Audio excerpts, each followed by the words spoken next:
আমরা এমন একটি সময়ে আজকে এই কুষ্টিয়া ইউনিয়নের এই মাঠে সমবেত হয়েছি যে সময়টা এই দেশ এবং জাতি একটি ক্রান্তিকাল অতিক্রম করছে।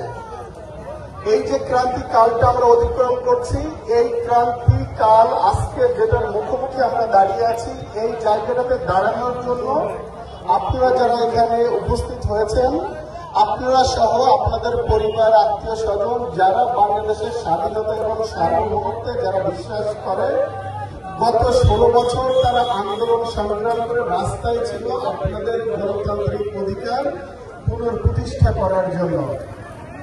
এই সংগ্রাম এখনো চলমান। আমরা জানি গত 7 মাস গভর্নমেন্ট এই দেশ বা এই রাষ্ট্র পরিচালনা করছে। এই যে 7টি মাস ধরে রাষ্ট্র পরিচালনা করছে, আপনারা জানেন যে বিএনপি বাংলাদেশের সর্ববৃহৎ রাজনৈতিক দল। এই ইন্টারিম গভর্নমেন্টের সকল কার্যক্রমের প্রতি বিএনপির সর্বাত্মক সমর্থন আছে। আমাদের একটি দাবি, গত 16 বছর বাংলাদেশের জনগণ বিএনপি সহ সকল রাজনৈতিক দলের নেতৃবৃন্দ যারা গণতন্ত্রে বিশ্বাস করে, সকলের একটি দাবি যে গণতান্ত্রিক ব্যবস্থার ব্যবস্থা করা এবং অচিরেই আগামী নির্বাচন কবে হবে তার একটি রোডম্যাপ এই সরকার যেন ঘোষণা করে। আমরা আশা করছি আগামী 1-2 মাসের মধ্যে এই সরকার নির্বাচনী রোডম্যাপ ঘোষণা করবে। সম্মানিত মুসলিমবৃন্দ, এই যে দীর্ঘ কণ্টকাকীর্ণ পথ পেরিয়ে আজকে যে শান্তিতে এখানে বাতাস বয়ে যাচ্ছে, নদীর পাশে আপনারা বসেছেন, শান্তিতে বসে ইফতার মাহফিলের আয়োজন করতে পারছেন, এই সুযোগটা কিন্তু 16 বছর আপনাদের ছিল না। এই যে সুযোগ আপনারা পেয়েছেন, আমরা পেয়েছি, আমরা সকলে পাচ্ছি, বাংলাদেশের মানুষ পাচ্ছে। এখানে সর্বোচ্চ ত্যাগ স্বীকার করেছে বিএনপি ও সমমনা রাজনৈতিক দলের নেতৃবৃন্দ গত 16 বছরে। 6,500-এর বেশি নেতাকর্মীকে গুম করে দেওয়া হয়েছে। আপনি চিন্তা করুন তো, আপনি গুম হলে আপনার পরিবারের অবস্থা কি হতো? 6,500 পরিবার, যাদের পরিবারের প্রধান পুরুষ সদস্য নিখোঁজ হয়ে গেছে, তাদেরকে মেরে ফেলেছে, হত্যা করেছে, নদীতে কেটে ভাসিয়ে দিয়েছে, কি করেছে কেউ জানে না, তাদের পরিবার জানে না। 50 লক্ষ মামলা, 80 লক্ষের উপরে আসামি। টিভি সাহেব আরো ভালো বলতে পারবেন। আমাদের হাজার হাজার নেতাকর্মীকে হত্যা করা হয়েছে। এই সব কিছুর পরে এত রক্তের উপর দিয়ে দাঁড়িয়ে যখন আমরা একটা গণতান্ত্রিক পন্থার দিকে এগিয়ে যাচ্ছি, ঠিক তার মধ্যে আপনারা যারা আন্দোলন সংগ্রাম করেছিলেন, এখানে সমবেত হয়েছেন, আপনাদের পরিবারকে একটি সংঘবদ্ধ গোষ্ঠী ধর্মকে পুঁজি করে তাদেরকে বিভ্রান্ত করছে। আপনাদেরকে সজাগ থাকতে হবে, সচেতন থাকতে হবে, আপনাদের পরিবারকে সচেতন করতে হবে। তারা যেন ধর্ম আমরা আমাদের মতো করে পালন করি। আমরা যেখানে উপস্থিত আমরা তো মুসলিম, আমরা সারাদিন রোজা রেখেছি, নামাজ করছি, এখন ইফতারের জন্য সমবেত হয়েছি। যারা ধর্মকে পুঁজি করে করছে তারাও কিন্তু একই কাজ করছে। তাদের যে বিচরণ এই দেশে যতটুকু আছে, বিশ্বে তো আরো অনেক মুসলিম দেশ আছে না?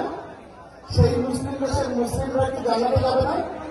মক্কা শরীফের ইমাম সাহেব জানাতে যাবে না? সেখানে তো 21টি নাই, তাহলে সেখানে জান্নাতের টিকিট কারা দিচ্ছে?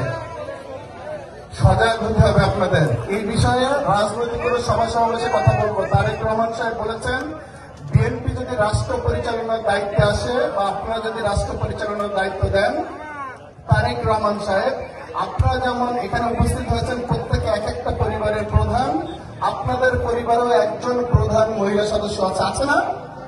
তারেক রহমান সাহেব বলেছেন, বিএনপি রাষ্ট্র পরিচালনার দায়িত্ব গেলে প্রত্যেকটা পরিবারের প্রধান মহিলা সদস্যকে একটা করে ফ্যামিলি কার্ড করে দিবেন। যে ফ্যামিলি কার্ডের মধ্যে মাসে যে পরিমাণ বাজার সদাই লাগে তার একটা অংশ রাষ্ট্রীয়ভাবে সরকার পে করবে, যেটার পরিমাণ 2,000 থেকে 5,000 টাকা। এর মধ্য দিয়ে আমার যে মা বোন আপনি যাকে আজকে বাসায় রেখে এসেছেন, ওই পরিবারের মধ্যে, আপনার পরিবারের মধ্যে তার ক্ষমতায়ন নিশ্চিত হবে। এই টাকা চাইলে সে তার নিজের প্রয়োজনে খরচ করতে পারে, সন্তানদের লেখাপড়ার জন্য খরচ করতে পারে, তার বৃদ্ধ বাবা মার ওষুধের জন্য চাইলে খরচ করতে পারবে, শ্বশুর শাশুড়ির ওষুধ কেনার জন্য চাইলে খরচ করতে পারবে। শুধু তাই নয়, তারেক রহমান সাহেব বলেছেন বিএনপিকে যদি আপনার রাষ্ট্র পরিচালনার দায়িত্ব দেন, বিএনপি চিকিৎসা সেবা নিশ্চিত করবে ব্রিটেনের বা যুক্তরাজ্যের বা লন্ডনের NHS এর আদলে। ওখানে চিকিৎসা সেবা কিভাবে হয়, প্রত্যেকটা গ্রামে গ্রামে MBBS ডাক্তারদের একটা সেন্টার থাকে, সেখানে রুগীরা যায়, ওই গ্রামের মধ্যে যে MBBS ডাক্তাররা থাকে, নার্সরা থাকে, তারা চিকিৎসা সেবা দেন।